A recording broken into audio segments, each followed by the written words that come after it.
Paz do Senhor, queridos. Amém. Tá saindo aí? Tá saindo? Som. Agora tá. Som. A Ceci me boicota, vocês não sabem. Ela desliga meu violão, ela desliga meus microfones. Acontece de vez em quando. Mas eu vou estar em oração pela vida dessa irmã. Vou colocar no joelho, né? Assim fala, pastor Paulo. Boa noite, a graça e a paz do Senhor Jesus Cristo. Como é que vocês estão? Amém. Queridos, eu gostaria de pedir, desde já, que você abra sua Bíblia comigo em Josué, capítulo número 24. Que responsabilidade e que honra ministrar no primeiro culto de 2023. Lógico, nós tivemos o culto da virada, que foi metade de 2022, metade de 2023. Mas essa é a nossa primeira reunião, já sabendo o tema do ano, já sabendo tudo aquilo que Deus espera para nós a respeito desse ano. E como nós costumamos fazer nos outros anos, mesmo com a saída do desligamento do pastor Anderson, nós vamos manter o projeto das quintas-feiras de apresentar séries de estudo. E esse mês em específico, janeiro, nós queremos trazer ministrações. Nós queremos que os nossos ministros falem a respeito do tema do ano, para que nós possamos ter um aprofundamento maior a respeito de tudo aquilo que Deus tem a respeito desse tema, tudo aquilo que Ele quer tratar a respeito do ano da conquista conosco, né? O que significa esse ano da conquista, o que isso quer dizer para a nossa igreja, mas também o que isso quer dizer para a sua vida em específico. Não pense que é só uma conquista da onde essa igreja vai chegar, mas também é uma conquista pessoal sua e da onde você vai chegar, dos lugares que você vai tocar, das vidas que você vai alcançar. Então eu quero fazer só um breve comentário do que eu já iniciei a falar no culto da virada. Você que não veio perdeu em todos os sentidos, porque a palavra estava da hora, o louvor foi maravilhoso e a comida, eu sou suspeito para falar. A comida estava sensacional. A Karen fez um doce lá e eu quero mais. Eu não quero saber. Eu quero mais daquele doce. Eu não sei o que era aquilo, era um mistério, era um monte de coisa misturada lá. Mas era bom, eu juro para vocês. Era uma torta de sorvete sem sorvete? Era uma torta de sorvete sem sorvete. A irmã estava no... Era um mistério muito profundo. Mas então, no capítulo 24 de Josué, você chegou lá? Amém. Quero fazer um breve comentário com você a respeito do que já foi dito aqui. Então Josué reuniu todas as tribos de Israel em Siquém, convocou as autoridades, os líderes, os juízes e os oficiais de Israel, e eles compareceram diante de Deus. Uma pausa aqui. Para quem estava aqui no culto da virada, eu já falei, mas eu vou contar para você também que está aqui hoje. Siquém, esse vale de Siquém é o mesmo lugar onde Deus chama Abraão e promete Canaã como terra prometida. Todo mundo conhece a história do caminho onde eu vou para Canaã. Se você não vai, não me peça de ir, né, pastor Paulo? Essa é da sua época? Enfim, mas todo mundo conhece essa história do povo de Israel caminhando pelo deserto para chegar na terra de Canaã. E foi nesse vale de Siquém que Deus promete para Abraão que a sua descendência ia habitar naquela terra enquanto vivesse. E é nesse mesmo lugar que agora Josué chama o povo para falar das palavras de Deus. Então Deus chama lá em Siquém novamente, no mesmo lugar onde ele prometeu, para entregar o cumprimento da promessa. E vamos ver o que Josué vai falar da parte do Senhor para o povo. No versículo 2 em diante, Josué disse a todo o povo: assim diz o Senhor, o Deus de Israel: há muito tempo os seus antepassados, inclusive Terá, pai de Abraão e Naor, viviam além do Eufrates e prestavam culto a outros deuses. Mas eu tirei seu pai Abraão da terra que fica além do Eufrates e o conduzi por toda a Canaã. E lhe dei muitos descendentes. Disse-lhe, dei-lhe Isaque, e a Isaque dei Jacó e Esaú. E a Esaú dei os montes de Seir. Mas a Jacó e seus filhos desceram para o Egito. Então enviei Moisés e Arão e feri os egípcios com pragas, com as quais os castiguei. E depois tirei vocês de lá. Quando tirei os seus antepassados do Egito, vocês vieram para o mar e os egípcios os perseguiram com carros de guerra e cavaleiros, até o mar vermelho. Mas os seus antepassados clamaram a mim, e eu coloquei trevas entre vocês e os egípcios. Fiz voltar o mar sobre eles cumprir. Vocês viram com os seus próprios olhos o que eu fiz com os egípcios. Depois disso, vocês vieram para o deserto. Ao longo vocês viveram no deserto por um longo tempo, perdão. Eu os trouxe para a terra dos amorreus, que viviam a leste do Jordão. Eles lutaram contra vocês, mas eu os entreguei nas suas mãos. Eu os destruí diante de vocês, e vocês se apossaram da terra deles. Quando Balaque, rei de Moabe, filho de Zippor, se preparava para lutar contra Israel, mandou buscar a Balaão, filho de Beor, para lançar maldição sobre vocês. Olha isso aqui, que coisa incrível. O rei contratou um rapazinho para ir lá e amaldiçoar o povo de Israel antes da batalha. Versículo 10: mas eu não quis ouvir Balaão, de modo que ele os abençoou vez após vez, e eu os livrei das mãos dele.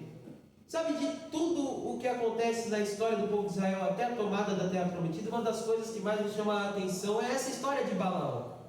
Porque um rei de uma das terras aquém do Jordão percebe que os reis estavam sendo derrotados, todos os reis estavam sendo derrotados por Israel, e ele fala: meu Deus, eu preciso de um profeta que vá lá e amaldiçoe esse povo.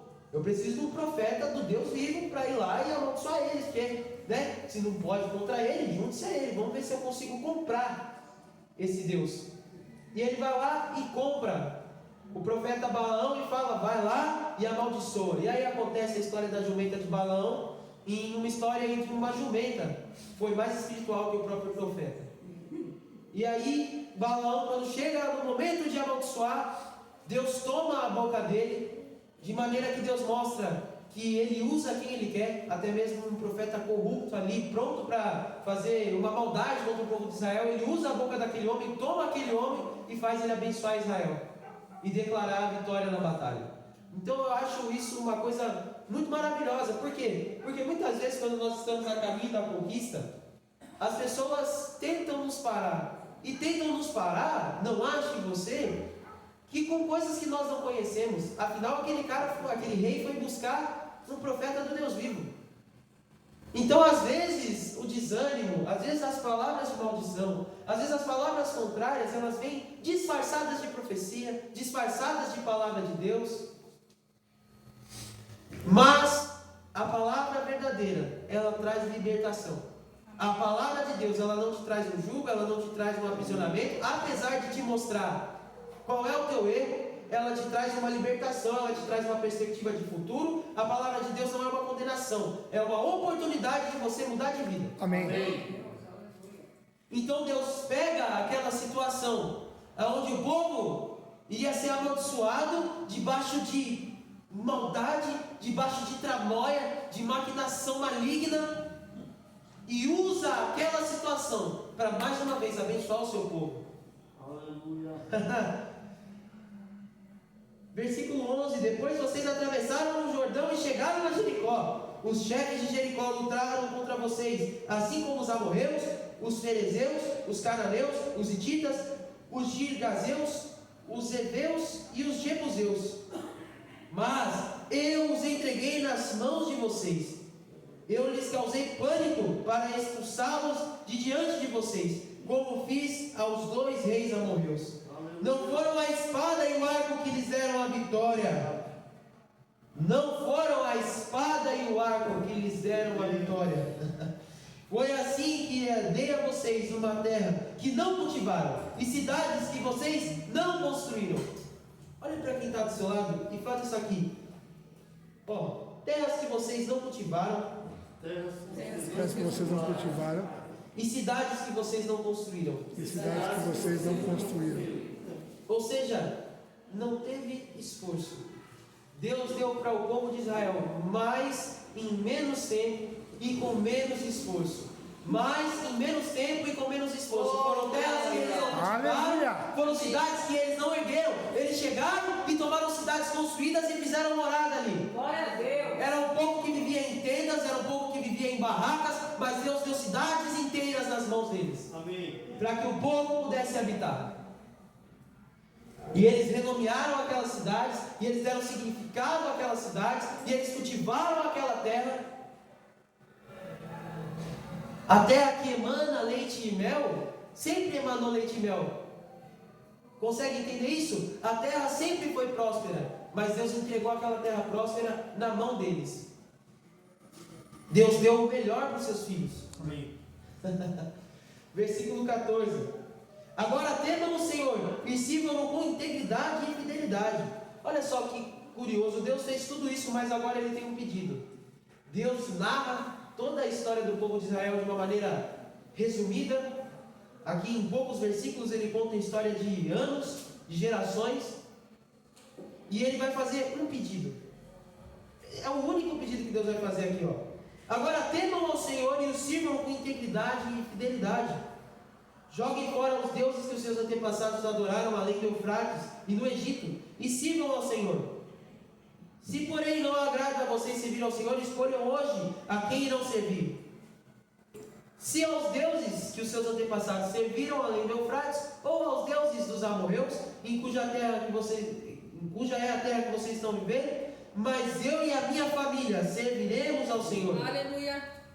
Amém. Então o povo respondeu: longe de nós abandonar o Senhor para servir a outros deuses. Foi o próprio Senhor nosso Deus que nos tirou a nós e aos nossos pais do Egito, daquela terra de escravidão, e realizou aquelas grandes maravilhas diante dos nossos olhos. Ou seja, nós não podemos deixar de servir com fidelidade e integridade um Deus que nos tirou de uma condição de escravidão. Amém. E conosco não foi diferente, queridos.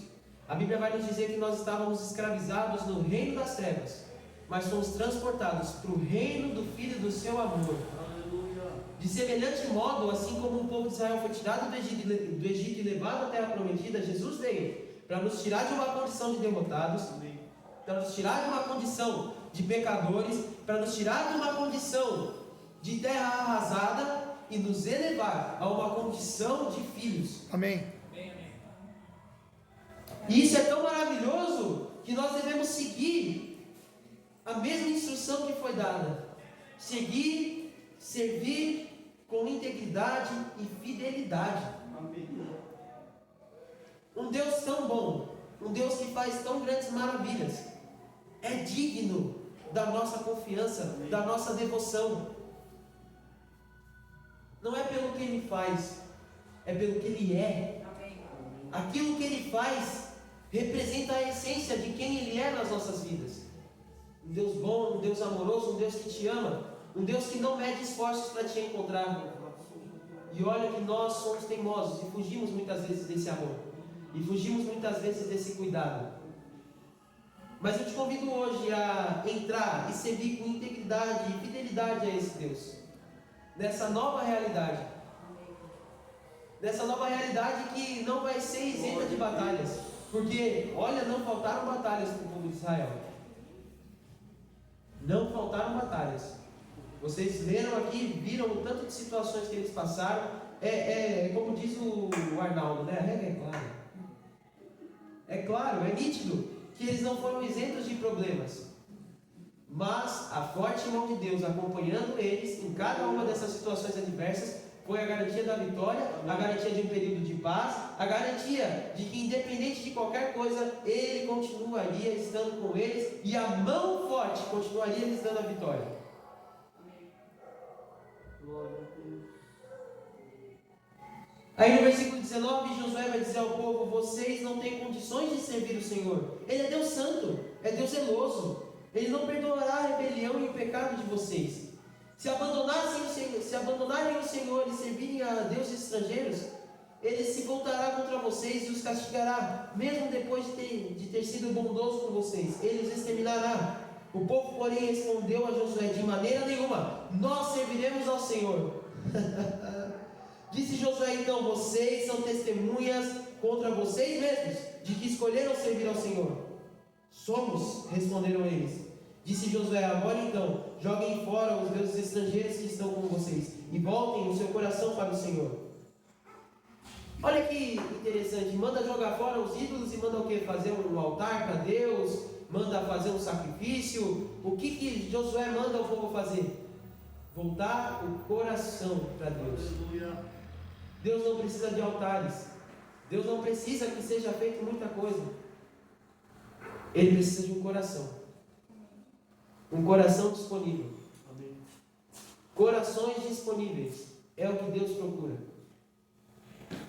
Deus não pediu para o povo fazer nada além de se entreguem de maneira fiel, de todo o coração. Deus, Ele quer filhos que o amem de coração. A Bíblia vai nos dizer que é do coração que procede as saídas e as entradas de vida. E de tudo que se deve guardar, guarde ele, guarde o seu coração.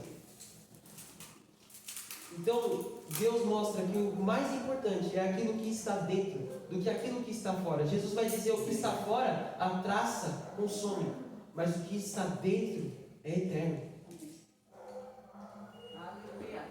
É a sua essência, é aquilo que está dentro de você, é o seu coração, é a intenção que há dentro de você e dentro da sua alma. Isso é o que interessa para Deus. Amém, amém. Glória a Deus. Não é parecer ser, é ser de verdade. E o povo disse a Josué: serviremos ao Senhor, o nosso Deus, e lhe obedeceremos. Naquele dia, Josué firmou um acordo em Siquém e lhes deu decretos e leis. Josué registrou essas coisas no livro da lei de Deus.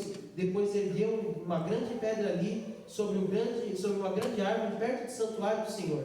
Então disse ele a todo o povo: vejam essa pedra, ela será uma testemunha contra nós, pois ouviu todas as palavras que o Senhor nos disse. Será uma testemunha contra vocês, caso sejam infiéis ao Senhor. Então, de semelhante modo, eu quero que você perceba que Josué ele aponta um erro que estava acontecendo com o povo de Israel, que era a falta de uma entrega verdadeira de coração. Baseado nisso, ele, entendendo essa necessidade do povo de se voltar, chama eles ao arrependimento. Eles se arrependem. Se arrependendo, eles jogam fora as coisas que eram antigas. Jogando fora as coisas que eram antigas, se abrem para uma novidade, fazem uma aliança com Deus, que é baseada na lei, e é colocado lá algo para eles olharem e se lembrarem daquilo que eles fizeram naquele dia. Jesus fez o mesmo conosco. Ele chegou e com toda a sua glória mostrou todos os nossos erros, os nossos defeitos, as nossas falhas. E nós, olhando para essa perfeição que era Jesus, nós falamos: não somos dignos, assim como o povo de Israel falou. Mas então Jesus nos convidou a jogar as coisas que eram velhas fora, aqueles deuses antigos fora, aquelas coisas antigas, aquelas velhas atitudes, aqueles velhos hábitos. Ele nos convidou para jogar fora e nos apresentou uma nova perspectiva. Fez uma aliança conosco, baseado na palavra. Ele se aliançou conosco.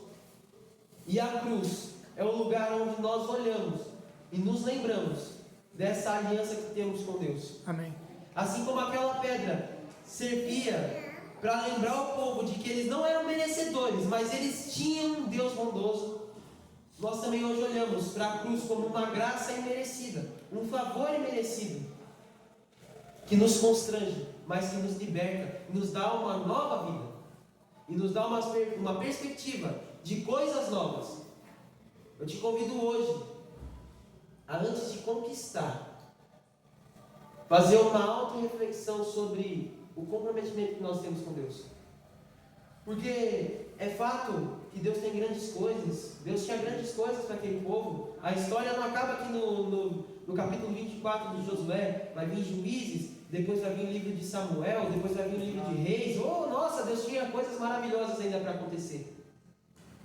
Mas antes de vivenciar essas coisas, era necessário que no mesmo lugar, debaixo de uma mesma representatividade, debaixo de olhar para a sua incapacidade, de entender que não foi a espada deles que conquistou aquilo, mas a mão do Senhor, e entendendo tudo isso, fazer uma aliança verdadeira. Uma aliança verdadeira. E quantos sabem que nós temos uma aliança de sangue inquebrável com Deus? A nossa aliança com Deus é a cruz, é o sangue de Jesus. E essa não pode ser quebrada. Essa aliança aqui do povo de Israel poderia ser quebrada. Mas a que nós vivemos hoje é uma aliança superior, que não pode ser quebrada. Quando você disse sim para Jesus, quando você disse sim para Deus, o Espírito Santo passou a habitar dentro de você.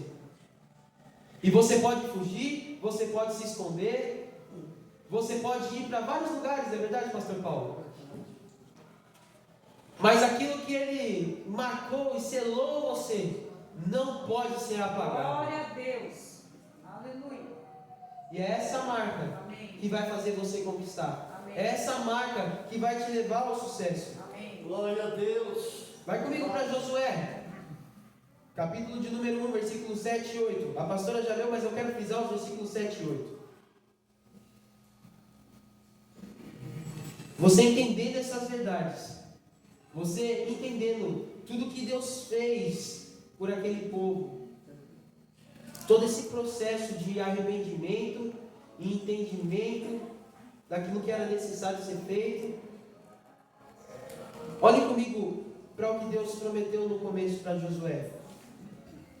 Josué capítulo 1, versículo 7. Somente seja forte e muito corajoso. Seja forte, e não é seja forte e corajoso, é seja forte e muito corajoso. Ou seja, se você precisa ser muito corajoso, é porque o desafio vai ser muito grande. Quanto maior a ênfase na habilidade que você precisa ter, maior é o problema que você precisa resolver. Seja forte e muito corajoso. Tenha cuidado de obedecer a lei que o meu servo Moisés ordenou a você. Não se desvie dela nem para a direita, nem para a esquerda, para que você seja bem sucedido por onde quer que andar. Não deixe de falar as palavras deste livro da lei e de meditar nela, dia e noite, para que você cumpra fielmente tudo o que nela está escrito. Só então os seus caminhos prosperarão e você será bem sucedido. O que eu acho curioso é que eu lembro uma vez de ter ministrado a respeito do segredo do sucesso. Uma vez eu falei sobre qual é o segredo do sucesso e eu usei esse mesmo texto. E aqui fala muito nitidamente no texto qual que é o segredo para ser bem sucedido. Aqui, ó, você quer ser bem sucedido por onde quer que andar? Você quer que seja uma verdade aquilo que nós falamos aqui no culto da virada, de onde nós colocarmos a planta dos nossos pés, será nosso por herança e vamos conquistar. Se você quer conquistar, se você quer ser bem sucedido nesse propósito que nós estabelecemos para esse ano, então nós precisamos nos debruçar nas verdades da palavra de Deus. Amém. E além de estar atentos ao que ela nos diz, estar atento para praticar. Porque você saber de uma coisa não é o suficiente. Vamos supor que você está fazendo uma prova. O pessoal aqui que é da escola, alguns que fizeram vestibular esse ano aí, coisa louca, gente. Difícil. Eu chego lá diante de uma questão e eu sei resolver ela.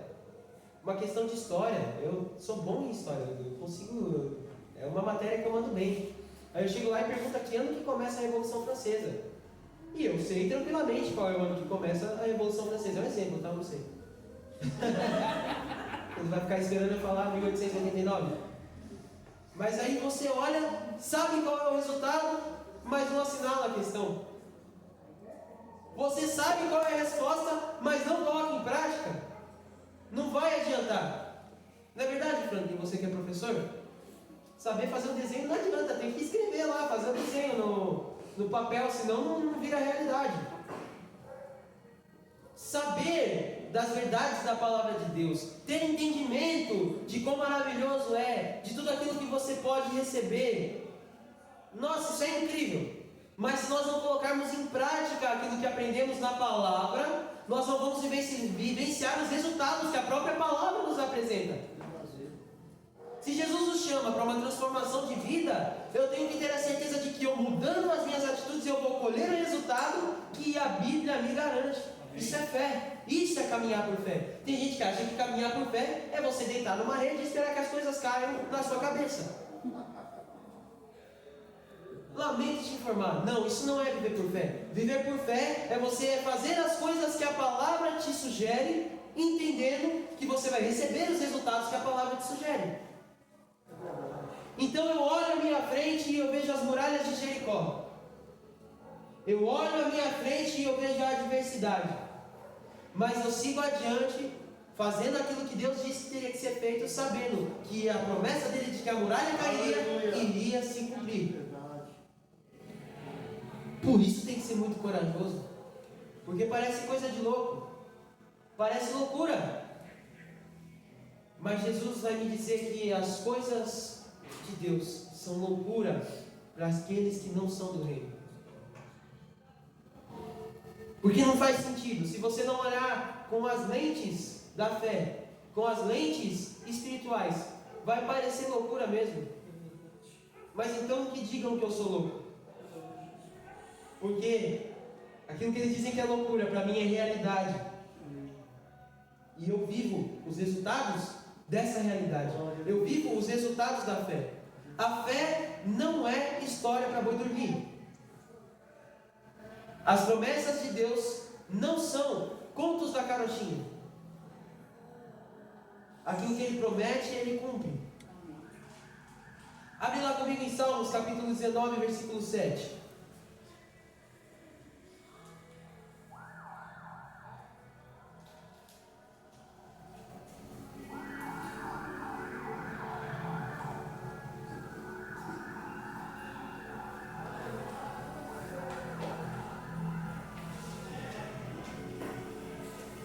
Salmos 19, versículo 7.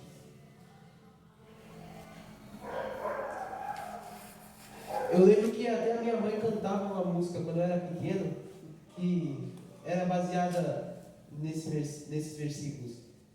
Salmos 19, 7. Alguns confiam em carros e outros em cavalos, mas nós confiamos no nosso Deus, no nosso Senhor. Eles vacilam e caem, mas nós nos erguemos e estamos firmes.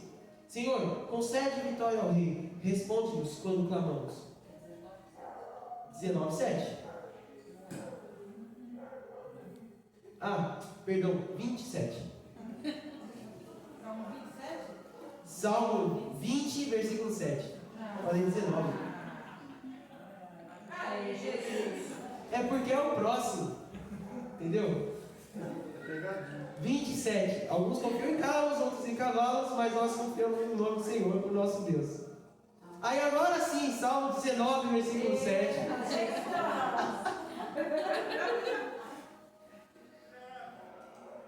A lei do Senhor é perfeita e revigora a alma. Os testemunhos do Senhor são dignos de confiança e tornam sábios os inexperientes. Então nós vemos aqui dois versículos, praticamente um do lado do outro, e vão nos dizer a respeito da confiança do Senhor. Uns confiam em carros, outros em cavalos. O que isso significa? Uns confiam na sua própria força, uns confiam naquilo que o seu dinheiro, uns confiam naquilo que a sua espada e o seu arco podem alcançar. Outros preferem confiar no Senhor. Mas os cavalos se cansam, vacilam, o braço segurando a espada fica cansado. Mas os que confiam no Senhor, suas forças se renovam e voam como águias. Águias voam por cima da tempestade. Nós fomos projetados para voar por cima das adversidades. Quem? Os que confiam no Senhor. E aqui a palavra vai nos dizer que a palavra do Senhor, as promessas do Senhor são dignas de confiança. Os testemunhos do Senhor são dignos de confiança. Isso quer dizer que aquilo que Ele promete, Ele é fiel para cumprir. A própria Bíblia também vai nos dizer que o Senhor não é homem para que minta, nem filho do homem para que se arrependa. Aquilo que Ele falou a respeito da sua vida, Ele não se arrependeu, tampouco mentiu, mas vai se cumprir. Glória a Deus. Você é assim tão especial quanto Deus disse que você é especial. Você é assim tão próspero quanto o Senhor disse que você é próspero. E você vai chegar assim nos lugares onde o Senhor disse que você vai chegar. Amém. Independente de quanto tempo tenha se passado. Porque o Senhor é o dono do tempo. 1000 dias para Ele são como 1000 anos, e 1000 anos como 1000 dias. Não é tarde demais. Ainda não é tarde demais para viver os sonhos, os planos, os projetos e as promessas de Deus para a sua vida. Não importa o que as pessoas olharam para você e disseram que já tinha acabado, que já tinha morrido, que, oh meu Deus do céu. Eu estava conversando ontem mesmo com o meu instrutor da autoescola, que está me dando aula de moto, e ele estava falando que quando ele chegou na igreja, ele havia se convertido fazia pouco tempo, e aqueles antigos amigos entravam assim na igreja, olhavam assim para ele e falavam: mas rapaz, você na igreja, você bagunçava com a gente, o que você está fazendo aqui? Pau que nasce torto morre torto, e nunca se endireita. E ele disse que aquilo deixava ele tão triste, aquilo deixava ele tão angustiado. E um dia, ouvindo uma pregação, o pastor olhou para ele e disse: ei, te disseram que pau que nasce torto morre torto, mas esqueceram de te dizer que Jesus é carpinteiro, e que lasquinha por lasquinha ele endireitou você, e você nunca mais vai ser como você era antes. Enfim, depois ele acabou se decepcionando dentro da igreja, acabou retrocedendo um pouco, mas realmente o que Deus falou se cumpriu, e ele não é mais a mesma pessoa que ele era. Então, não sei quantas pessoas já olharam para você e disseram que você não tem mais jeito, disseram que a sua situação não tem mais solução, que você é um caso perdido. Mas eu estou hoje aqui, exclusivamente, para te trazer um recado da parte de Deus. Isso não é verdade. Não é o fim, não acabou. Você tem jeito, você tem solução. Você não é um caso perdido. Amém. A situação que você se encontra não é tão difícil que Deus não possa resolver, porque o cuidado que Deus tinha com o seu povo, o povo de Israel, é o mesmo que Ele tem hoje com os seus filhos, muitas vezes perdidos. Mas a beleza do Evangelho é o pastor que deixa as 99 para buscar uma. Glória a Deus. A beleza do Evangelho é a mulher que perde uma dracma e vasculha a casa inteira atrás dessa uma dracma. A beleza do Evangelho é um pai que espera de braços abertos o seu filho que foi embora, e quando ele volta, o abraça e o recebe de novo. Aquele pai tinha outros filhos, mas a beleza do Evangelho é essa, que ninguém se perca, porque é desejo de Deus que todos sejam salvos e cheguem ao pleno conhecimento da verdade. E foi assim que Deus fez na vida de todos aqueles que Ele amou. A gente vai ver lá em Hebreus capítulo 11, todos os heróis da fé. E os heróis da fé não eram pessoas perfeitas, eram pessoas que cometeram erros. Nós temos lá pessoas como Jefité, pessoas como Davi, o próprio Abraão. Todos eram pessoas que erraram. Mas a garantia é aquilo que fala lá no começo, no versículo 3, que Deus chamou todas as coisas pela fé à existência, antes mesmo que elas existissem. Ou seja, aquelas pessoas foram chamadas à existência, o propósito delas foram chamados à existência antes que eles existissem. E Deus já tinha um plano perfeito antes que elas errassem. Aleluia. Porque Ele é onisciente, Ele sabe de todas as coisas. Nós não pegamos Deus desprevenido. Nada do que nós fazemos pega Deus de calça curta. E Deus fala: opa, nossa, isso aqui não estava nos meus planos. Como é que eu vou fazer para mudar? Meu Deus do céu. Não, Deus não passa aperto. Ele sabe exatamente o que fazer, Ele sabe exatamente como resolver. Quando você sai e se desvia para a esquerda ou para a direita, Ele sabe como fazer você voltar para o caminho reto. O que nós precisamos fazer é entender que essa palavra é digna da nossa confiança. Quando nós colocamos a nossa confiança em pessoas, nós certamente nos decepcionamos. Porque assim como nós, as outras pessoas são falhas. Nós temos erros, as outras pessoas têm erros, mas quando nós colocamos a nossa confiança na palavra de Deus, em Jesus, na presença do Espírito Santo como ser em nós, nós não nos decepcionamos nunca. E aí é aquele amor que nunca nos decepciona, que está descrito lá em Romanos 5,5, que o amor e a esperança que foi derramado em nossos corações não nos decepciona. Não nos decepciona. Que alegria! Que alegria! Sabe que nós olhamos para a Bíblia e nós entendemos que o segredo do sucesso, o segredo da conquista, foi confiar em Deus. Vai ter uma situação na Bíblia em que Davi vai chamar seus soldados e vai tentar resolver uma batalha usando só a força do seu exército, sem falar com Deus. Ele nem fala com Deus. Não, pode deixar que aqui agora eu resolvo. Chama o soldado, Joabe, conta quantos soldados tem e bora para a guerra. Aí Deus manda um profeta para falar assim: ô camarada, você está mandando contar os homens para ir para a guerra e você não perguntou nada para mim? Aí Davi, nossa, mas é que eu acabei de sair vitorioso de uma outra batalha aqui, Deus, tá tudo tranquilo. Só mandei contar o exército para partir para a guerra. E aí vai vir um dos ensinamentos mais importantes da trajetória do rei Davi, que é o poder e as vitórias que você tem vieram de mim. Aleluia. Não é do seu exército, não é porque você é bonitão, não é porque você é forte, não é porque você é um guerreiro habilidoso. As suas vitórias, os gigantes que você derrotou desde lá do começo, quem deu a vitória fui eu. Agora quem vai dar a vitória sou eu também. Não conte o exército.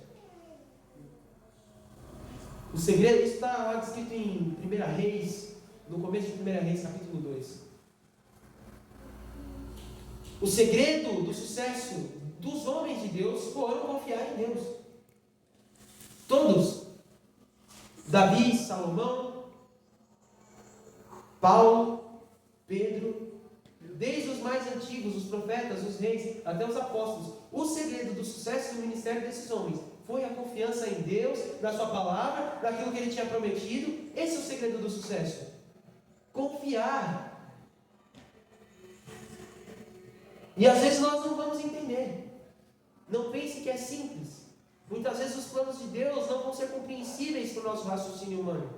Mas como a música diz, mesmo sem entender, eu confio em Ti, amém, eu descanso em Ti, mesmo sem entender. Porque eu sei que o Senhor vai cuidar de mim, mesmo sem eu entender. Abra sua Bíblia em Provérbios, capítulo 4, versículo 20 ao 22. Provérbios é conhecido como o livro da sabedoria. Provérbios 4, do 20 ao 22.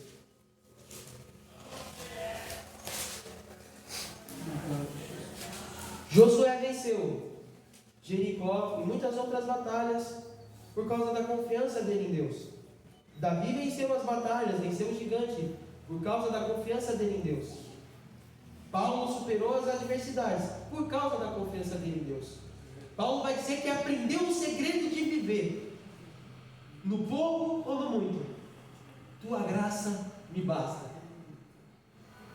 Paulo vai falar que ele já viveu tudo o que podia ser vivido na vida. Ele já foi mestre da lei, letrado, ele já foi andarilho, que andou por aí sem ter aonde deitar a cabeça, ou seja, já vivi na fartura, já vivi na adversidade, sei o que é paz, sei o que é tranquilidade, sei o que é viver debaixo de guerra. Mas uma coisa eu aprendi a respeito de todas essas coisas: a graça do Senhor me basta.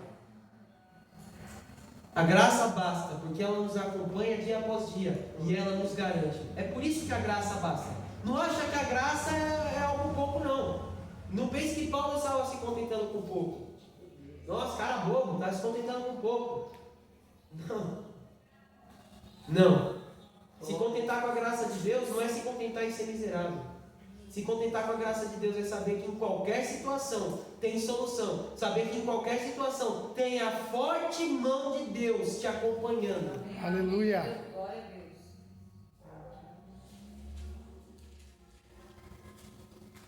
Você chegou lá em Provérbios 4, versículo 20? Eu não, espera aí.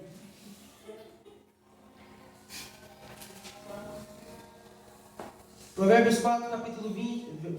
Provérbios 4, versículo 20. Meu filho, escute o que eu digo a você. Preste atenção às minhas palavras. Nunca as perca de vista.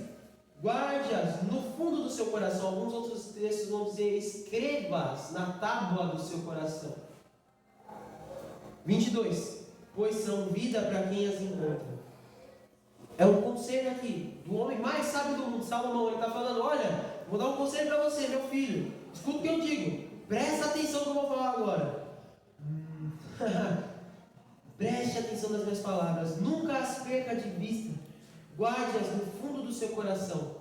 Perceba, se Deus diz para de todo o coração o povo se voltar para Ele, e aqui Ele fala para guardar no coração as palavras, e se voltar para Deus de todo o coração é com uma entrega verdadeira, é com entendimento real, isso significa a mesma coisa quando se trata de guardar a palavra de Deus.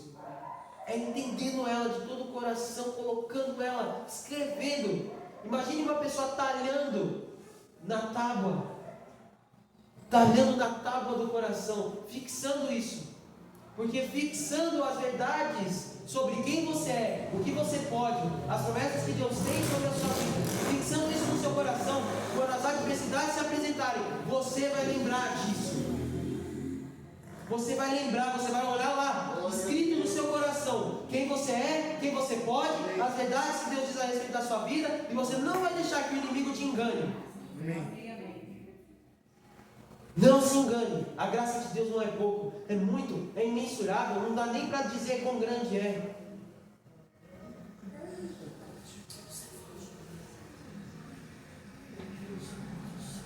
Agora, tudo isso vai depender de uma atitude sua. Tudo isso depende de uma ação nossa. Mateus capítulo 7, versículos 24 ao 27. Hoje está complicado esse negócio de versículo, capítulo para mim. Mateus 7, 24 ao 27.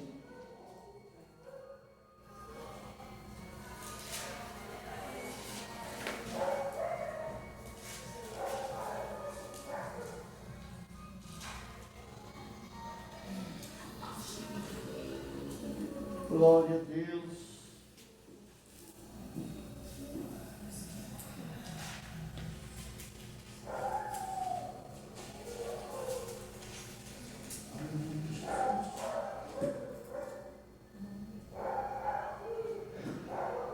Portanto, quem ouve essas minhas palavras, quem está falando aqui é Jesus. Portanto, quem ouve essas minhas palavras e as pratica é como um homem prudente, que construiu a sua casa sobre a rocha. Caiu a chuva, transbordaram os rios, sopraram os ventos e deram contra aquela casa, e ela não caiu, porque tinha seus alicerces na rocha. Versículo 26. Mas quem ouve estas minhas palavras e não as pratica é como um insensato, que construiu a sua casa sobre a areia. Caiu a chuva, transbordou os rios, sopraram os ventos e deram contra aquela casa, e ela caiu, e foi grande a sua queda. Olha que verdade poderosa que Jesus traz nessa parábola do prudente e do insensato. Aquele que ouve a minha palavra, usa ela de alicerce para construir a sua vida, coloca sobre a rocha.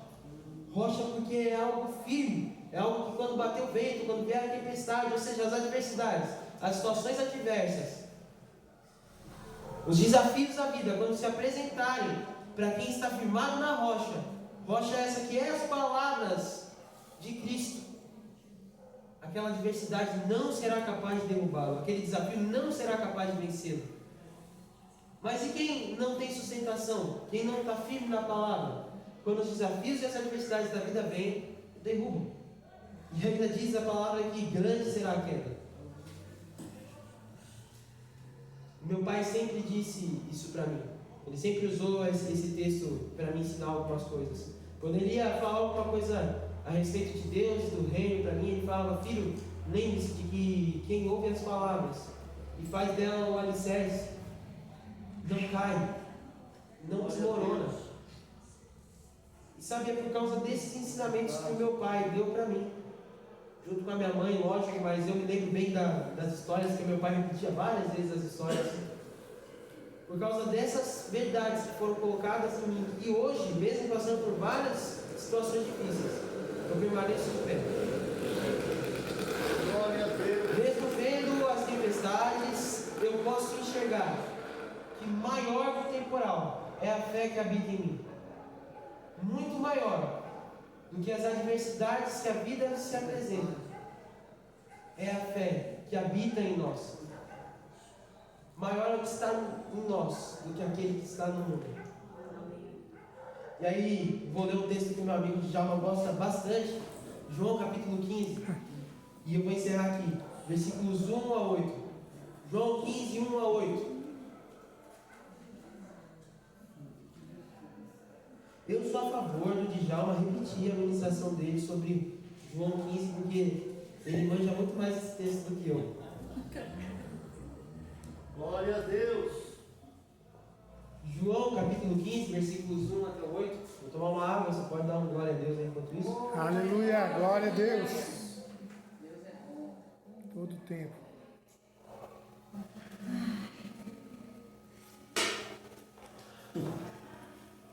Diz assim a palavra do Senhor: eu sou a videira verdadeira. Quem está falando isso aqui? Jesus. Pode falar, com força, com convicção. Jesus, é Ele mesmo, isso. Eu sou a videira verdadeira e meu pai é o agricultor. Todo ramo que estando em mim não dá fruto, ele corta. E todos que dão fruto, ele poda, para que dê mais frutos. 3. Vocês já estão limpos pela palavra que eu tenho falado. Permaneçam em mim e eu permanecerei em vocês. Vou repetir isso: permaneçam em mim e eu permanecerei em vocês. Nenhum ramo pode dar fruto por si mesmo, ou seja, na sua própria força você não pode fazer nada, se não permanecer na videira. Vocês também não podem dar fruto, se não permanecerem em mim. Eu sou a videira. Eu acho engraçado, Jesus frisa essa fala: eu sou a videira, eu sou a videira, várias vezes, para que ele mostrar que o provedor é Ele, a pessoa é Ele, é sobre Ele. Não é sobre nós, sobre as nossas capacidades, onde nós podemos chegar, o que nós podemos fazer. É sobre Ele. É sobre o grande eu sou. É sobre aquele que pode resolver. O próprio texto vai nos dizer que nossa força não nos leva a lugar nenhum, não faz que nós possamos produzir frutos. Mas estar nele, estar junto a Ele, estar com Ele, isso sim é que nos dá sucesso. Glória a Deus. Por onde quer que nós andarmos. É verdade. Eu sou a videira, vocês os ramos. Se alguém permanecer em mim e eu nele, esse dará muitos frutos, pois sem mim vocês não podem fazer coisa alguma. Se alguém não permanecer em mim, será como um ramo que é jogado fora e seca. Tais ramos são apanhados, lançados ao fogo e queimados. Se vocês permanecerem em mim e as minhas palavras permanecerem em vocês, pedirão o que quiser e será concedido. Meu Pai é glorificado pelo fruto que vocês dão, e assim serão meus discípulos. Como seremos discípulos de Jesus? Dando frutos de acordo com aquilo que Ele tem para nós. O verdadeiro discípulo de Jesus é aquele que dá os mesmos frutos que Jesus dava. Ou você já viu o ramo de uma árvore dar um fruto diferente do que aquela árvore foi projetada para dar? Se Jesus veio para dar vida, nós que somos os seus ramos devemos externar a vida de Cristo, para que outros também possam se achegar a essa realidade. Se Jesus é bondoso, nós como ramos devemos externar essa bondade, para que outros possam ser alcançados por essa bondade. E é assim, cumprindo os princípios da palavra de Deus, que o Pai nos ouve. É por isso que Jesus, quando orava, ele falava: Pai, eu te agradeço porque sei que sempre me ouves. Porque ele fazia a vontade do Pai. E fazendo a vontade do Pai, ele sabia que onde quer que ele estivesse, o que ele falasse, o Pai o ouviria. Glória a Deus. Então, faça aquilo que o próprio Jesus diz para você: se achegue a mim, permaneça em mim, olhe para a cruz, identifique os seus problemas, mude de vida e viva um sucesso. Glória a Deus. Quando aquela mulher adúltera se apresentou, Jesus estava desenhando ali na areia, tranquilo. Aí chegou uma galera e falou: foi pego em adultério, o que o senhor vai fazer?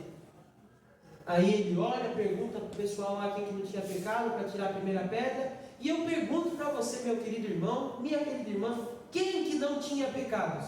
Ali, de todo mundo ali, quem não tinha pecado? Jesus. Se quem não tivesse pecado seria aquele que poderia atacar a pedra segundo Jesus, quem poderia atacar a pedra? Ou seja, Jesus poderia condená-la, mas ele não o fez. Ele decidiu não condená-la. Ele decidiu olhar para ela e falar: levanta, vai e não peques mais. Ou seja, mude de vida e veja o resultado dessa sua vida transformada. Aleluia. E viva de maneira diferente, viva novidade, viva sucesso, viva conquista. Então, de semelhante modo, hoje eu quero te convidar a viver essa nova vida, a viver essa nova fase, a viver essas promessas, essas palavras poderosas de Deus para a sua vida. Eu quero de verdade que ao sair daqui, você possa não só olhar para histórias como a de Josué, de Davi, de Paulo, de Pedro, e falar: nossa, como Deus é poderoso, olhando através da vida deles. Mas poder falar: nossa, como Deus é poderoso através da sua própria vida e das experiências que Deus quer que você viva. Deus tem coisas grandes para cada um de nós aqui. Eu não gosto dessa galera que chega assim, aponta o dedo e fala: olha, Deus tem coisa grande para a sua vida. Porque é uma verdade, estabelecida pela palavra de Deus. Mas é necessário lembrar: ei, Deus tem coisa grande para a sua vida. Isso não é uma profetada. Isso aqui é uma verdade que você precisa viver. Porque é sucesso, porque é conquista se apresentando. É a oportunidade de ver o mundo de uma maneira diferente, com um olhar de esperança. Tem uma frase, se não me engano, de C.S. Lewis, que diz que um mundo sem Deus é um mundo sem esperança. Sem Deus não há esperança, mas com Deus há esperança. Então, se abra para viver essa esperança, que não nos decepciona, mas que nos leva a viver novidade de vida. Permaneça em Cristo e viva a sua palavra.